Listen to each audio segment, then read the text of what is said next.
Guys, welcome back to my channel Deep Snails Lifestyle with a new another vlog. তোমরা সবাই কেমন আছো? আশা করি তোমরা সকলেই খুব ভালো আছো। তোমাদের ভালোবাসা আশীর্বাদে আমি অনেক ভালো আছি। তো আজকে একটা বিশেষ দিন। আজকে হচ্ছে বুধবার। তো যেহেতু আমার রেগুলারলি ব্লগ আপলোড করা হচ্ছে না, সেহেতু একটু এদিক ওদিক হচ্ছে। তো যাই হোক, তাও চেষ্টা করছি তোমাদের সামনে ব্লগটা আপলোড দেওয়া। বুঝতেই পারো, বাড়িতে ছোট বাচ্চা থাকলে অতটা রেগুলারিটি মেনটেন করা পসিবল হয় না। তো যাই হোক, তো দেখো সকালবেলায় ঘুম থেকে উঠে নিয়েছি। উঠে আগে চাটা করে নিলাম, কারণ আজকে তোমরা হয়তো আমার আগের ব্লগে দেখতেই পেয়েছো, আমি বলেছিলাম যে আমরা চাকলা যাব, কিন্তু আমাদের চাকলাটা যাওয়া আমরা ক্যান্সেল করলাম, কারণ চারিদিকে এত হিন্দু মুসলিম নিয়ে চারিদিকে যে আর কি যা ঝামেলা হচ্ছে, সেই কারণে বাচ্চা নিয়ে আর যাওয়ার রিস্ক নিলাম না। তো এদিকে বাসন টাসন যা রাতে পড়েছিল সেগুলোকে নিজে টেনে নিয়ে ঘরে যেতে যেতে দেখি আমার পুকু ঘুম থেকে উঠে পড়েছে। তারপর ঘুম থেকে ওঠার পরে ওকে আমি টুপি টুপি পরিয়ে সোয়েটার পরিয়ে ওর দাদুর কাছে দিলাম। ও এখন ওর দাদুর সাথে ঘরে ঠাকুর ঘরে বসে বসে কীর্তন করছিল। তো যেটা জানো তোমরা, ও করতে যেটা খুবই ভালোবাসে।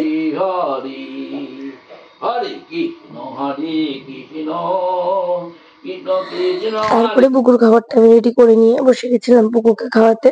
আর ও একটা ঠাকুর ঘর থেকে নিয়ে এসেছিল ঠাকুরকে হাওয়া করার যে পাখাটা ময়ূর পালকের, সেইটা। তো কিছুতেই ওটা ছাড়বে না, ওইটা নিয়েও থাকবে।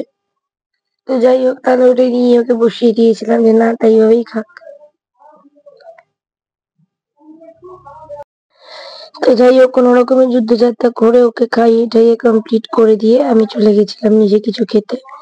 তো আমি বসে গেছিলাম এখানে চা আর পাউরুটি খেতে, যেটা খেতে আমার খুব একটা ভালো না লাগলেও এখানে আসার পর খুবই ভালো লাগে। চাটা খেয়ে মা বললো একটু। তো দেখো, এদিকে আমি মেথি শাকগুলো একটা একটা করে ছাড়িয়ে নিয়ে মায়ের সাথে কথা বলছিলাম। যেহেতু আজকে আমাদের চাকলা যাওয়া হয়নি, সেহেতু আমাদের আরেকটা জায়গায় প্ল্যান হয়েছে, তো সেখানেই যাব। তোমার ব্লগটা শেষ অবধি দেখো, অবশ্যই তোমরা জানতে পারবে আমরা কোথায় গেছিলাম। যেখানে গেছিলাম সেটা কম বেশি সবাই চেনে, তো সেখানে কথা বলতে বলতেই যে কোথায় যাব কি করব সব প্ল্যান করতে করতে এদিকে মাও সবজি কাটছিল, আমিও মেথি শাকগুলো ছাড়িয়ে নিয়েছিলাম। আর এদিকে দেখো মায়ের রান্নাও কমপ্লিট হয়ে গেছে। তারপরে দেখো এদিকে রান্না হয়েছে আজকে পালং শাক, ডাল, লোটে মাছ, এইসবই মা করেছিল। বাট আমি ডিমের পোচ খেয়েছিলাম, কারণ যেহেতু আমি খাই না মাছ, তো ডিমের পোচ ডাল আর ভাত দিয়েই খেয়েছিলাম আমি। খেয়ে টেয়ে আর সেদিনকার শুইনি, যেহেতু বেরোতে হবে।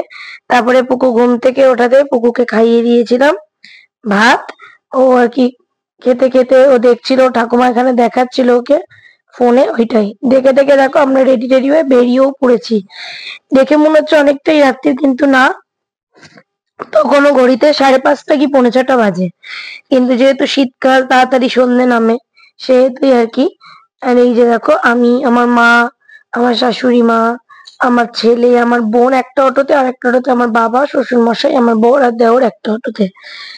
তো এবার কোথায় যাচ্ছি সেটা বলি, তার আগে দেখে যে হলদিরামটা দেখানোর চেষ্টা করলাম, এত সুন্দর সাজিয়েছিল, বাট আসার সময় তোমাদেরকে দেখাবো।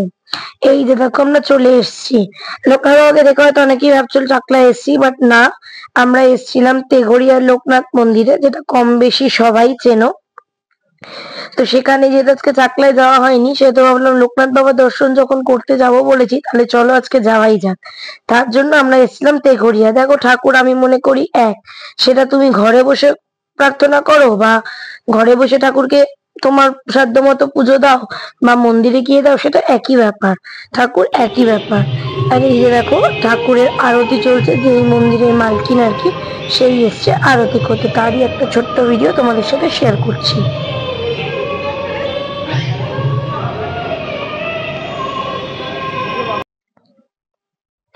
দেখো আমি কাচের ফাঁক দিয়ে আর কি আমি বাইরে থেকে করেছিলাম, যেহেতু আমাদের বাচ্চা নিয়ে থাকতে দেবে না, সেহেতু আমরা মন্দিরের বাইরেই বেরিয়ে এসে এসে দেখছিলাম। যেহেতু আমার বাচ্চা ভীষণ দুষ্টু, তাই আর কি আমি বেরিয়ে এসেছিলাম। তারপরে শুনলাম নাকি ওরাই বার করে দিত যে বাচ্চা থাকলে একজন বাচ্চা নিয়ে বাইরে ঢুকো। তাই আমরা বাইরে থেকেই ভিডিওটা করছিলাম। আর এই যে দেখছো আমরা সবাই মিলে যাচ্ছি, এটা অ্যাকচুয়ালি আমরা রাত্রে কোন রেস্টুরেন্টে খাবো সেই উদ্দেশ্যে চিনার পার্কের দিকে হাঁটা বেরিয়েছিলাম, বাট সেটা হয়নি। আমরা তারপর চা ঠাকে চলে এসেছিলাম। এই দেখো, এখন পুরো হলদিরামের সামনেটা দিয়ে তোমাদেরকে দেখাচ্ছি, কি সুন্দর ওয়েল ডেকোরেটেড। তো আমরা এখন কোথায় যাচ্ছি? আমরা যাচ্ছি এখন রাতে ডিনার করতে।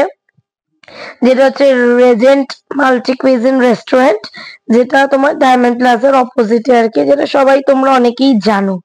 তো এই দেখো আমরা এদিকে কথা বলতে বলতে পৌঁছেও গেলাম রেজেন্টে। তারপরে দেখলাম পরের গাড়িতে পাপারাও চলে এসেছিল। দেন আমরা সবাই মিলে বসে আছি, তাই একটা ছোট্ট ক্লিপ তোমাদের সাথে শেয়ার করলাম। এদিকে বসে আছে আমার বরমশাই, ওদিকে পাপা বাবা, এদিকে আমরা ছজন। আর ভাই দেখো ওই পাশ থেকে কি সমস্ত করছে আমার ভিডিওটা নেওয়ার সময়। ও বরাবরই এই জিনিসটা করে। তো যাই হোক, তারপরে আমরা খাবার অর্ডার দিয়েছিলাম। এবারে কি খাবার খেয়েছি সেটা দেখার পালা, যেটা সব থেকে বেশি আকর্ষণীয় বিষয়, যে কি খেলাম। বাঙালি মানেই হচ্ছে পেট পুজো। এদিকে দেখো পাপা আর বাবাকে দিয়ে দিয়েছে, আর আমাদের পাতে দিয়ে চলে গেছে। আমরা নিয়েছিলাম রোস্টেড চিকেন, হাক্কা রোস্টেড চিকেন, আর একটা হাক্কা রোস্টেড ফিশ। ও এইদিকে আমার বরমশাইয়ের অ্যাসিডিটি গ্যাসের প্রবলেমের জন্য আমার বরমশাই এদিকে একটা সোডা অর্ডার করেছিল, মানে স্প্রাইটের মধ্যে একটা কিছু মজিটো টাইপের। আর এই দেখো কথা খেতে খেতেই আমার পুকু ঘুম থেকে উঠে পড়েছে। তা উঠে পড়েও মানির সাথে বসে বসে ফোন দেখছিল। সেই সুযোগে আমরা বললাম চলো কিছু ফটো ক্লিক করা যাক। আর এই যে দুই হিরো সব জায়গায় আগে গিয়ে পোজ মেরে দিয়ে বসে থাকছে, জানি না কেন। এদেরকে আমরা জগাই মাথায় নামই দিয়ে ফেলেছি। তো এই গল্প করতে করতে আর কি করতে করতে আমরা চলে এসেছি দেখো মেন কোর্সের দিকে। আর আমার ছেলে কন্টিনিউ ওই ওয়েটার দাদাকে বসে বসে ধমকাচ্ছিল, নতুন মুখ আর কি। তো আমরা যেটা অর্ডার করেছিলাম এটা মায়ের, মায়ের ছিল নান, বাটার নান, আর বাটার ফিশ মশালা। আর এখানে আমার বরমশাইয়ের খাবার এটা যেটা বাড়িতে এনেছিল, কোলাপুরি চিকেন আর বাটার তন্দুরি রুটি। আর আমরা নিয়েছিলাম বাটার নান আর চিকেন ভর্তা। মেন কোর্স স্টার্টারটা তোমরা দেখলেই। তারপরে বাড়িতে এসে দেখো আমরা পুকুকে ঘুম পাড়িয়ে দিয়েছি, খাইয়ে টাইয়ে দিয়ে ফ্রেশ হয়ে। আর ভিডিও করার ক্ষমতা ছিল না, সেই কারণেই আর কি আমি পুকুকে এই ঘুমানোর সময় ক্লিপটা নিয়েছিলাম। তো এটা আমাদের লোকনাথ বাবার মন্দিরের সামনে ভিডিও। ভিডিওটা কেমন লাগলো অবশ্যই তোমরা জানিয়ে। দেখা হচ্ছে নেক্সট কোনো ভিডিওতে। Bye bye.